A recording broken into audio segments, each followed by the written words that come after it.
Welcome to the Killer Innovation Show, the longest continuously produced podcast in history.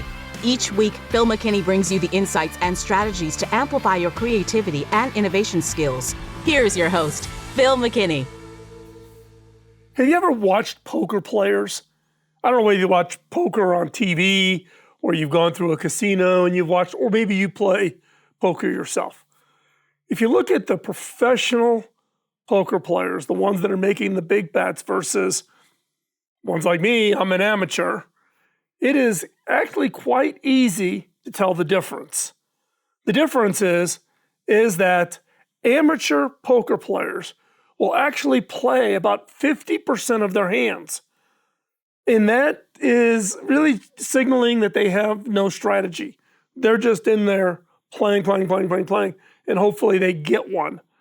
Versus professional players only play about 15% of their hands. That's right, amateurs 50, professionals play only about 15% of their hands. They're very selective, they're managing their resources, and that includes cognitive, mental, keeping track of the game. They're also risk aware, and they've also got resource management of their pocket of money to invest. So that's really easy to pick out what is the difference between a professional poker player and an amateur.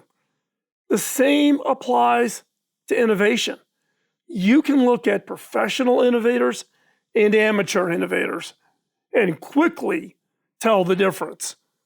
So how do you? Are there signs and symbols? Well, let me share with you a couple of observations. So, you know you're an amateur innovator if your innovation pipeline looks like a game of whack-a-mole. Ideas are popping up everywhere, but none of them ever stick around to ever get launched. If that's you or your organization, that's not really the way you should drive innovation. Another is, you know you're an amateur innovator if your idea board resembles a collage of sticky notes more than an innovation strategy. Because who needs focus when you've got chaos? And there's enough chaos in the innovation process. You want to get chaos out.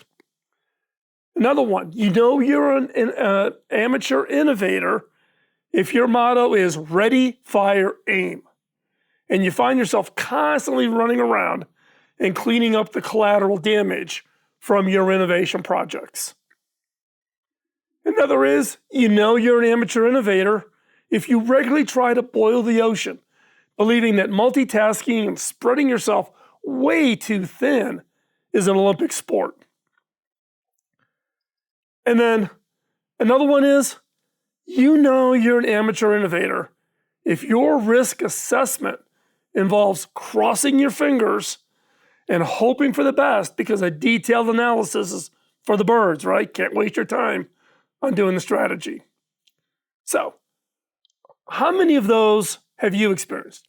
I have experienced all of them. I have actually been the instigator of all of them in the organization. It's not a negative. I'm not pointing fingers. I'm pointing the finger back at me. But that is indicative of taking an amateurish kind of thought process towards innovation.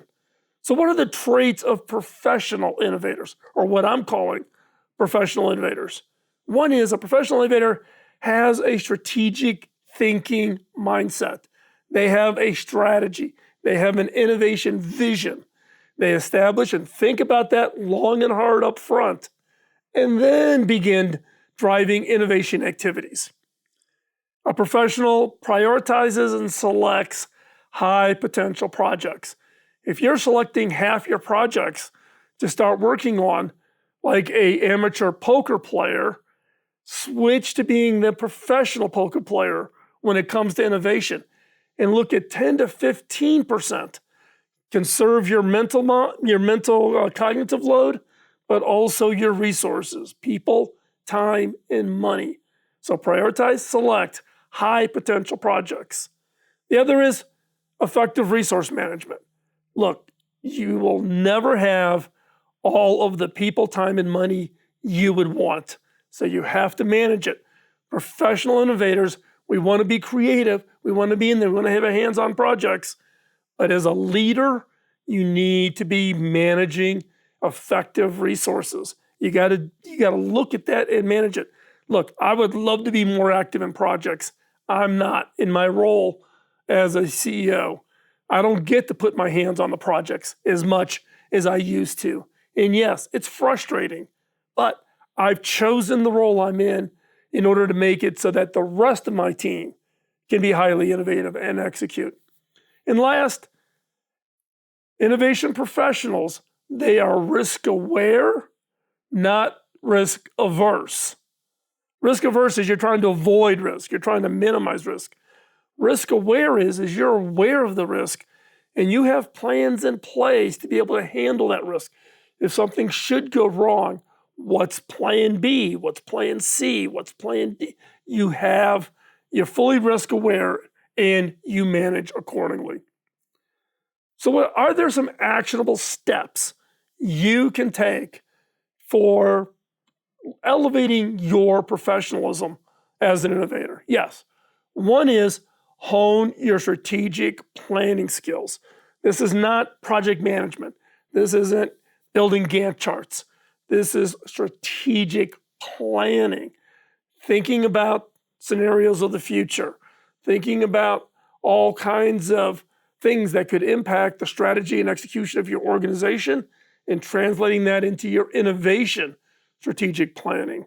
If you're not familiar with it, go out, hire someone to learn.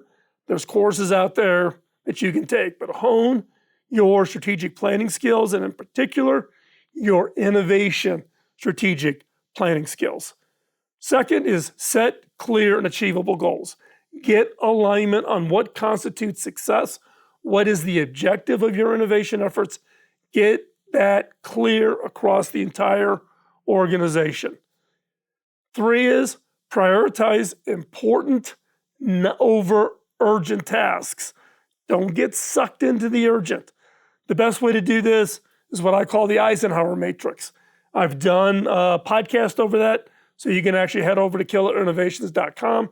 Check that out, Eisenhower matrix. At least I think it's in the podcast. It may be on the blog. If it's on the blog, go to philmckinney.com. You can search for it, or you can just say Eisenhower matrix, Phil McKinney, and it'll tell you which one and where it's at. The other is get comfortable with embracing failure as a learning tool. Professionals don't mean you're perfect and that you're never going to make a mistake. Embrace failure as a learning tool. And then last, but actually probably the most important is implement rigorous idea evaluation. Rigorous. Don't let projects kind of sneak through, or don't think that you want to tell somebody that their idea is not all that good or to say no to somebody. That's where you act like an amateur and you have 50% of all your ideas you're executing on versus having the discipline and only executing on 15% of your ideas. The difference between a professional and an amateur, whether that's poker or innovation. So as I wrap this up, look, the reason I made this was I've been having conversations with a number of you who are innovation leaders or trying to establish innovation teams within your organization.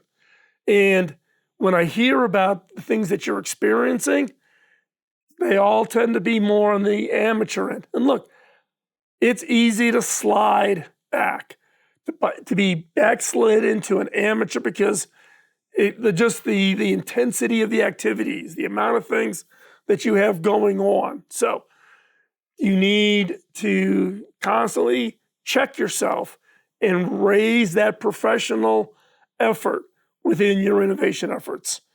And look, it's a mindset, and you constantly have to remind yourself. Prioritize your innovation strategy, prioritize your innovation management, and your risk assessments. Be risk aware, not risk averse.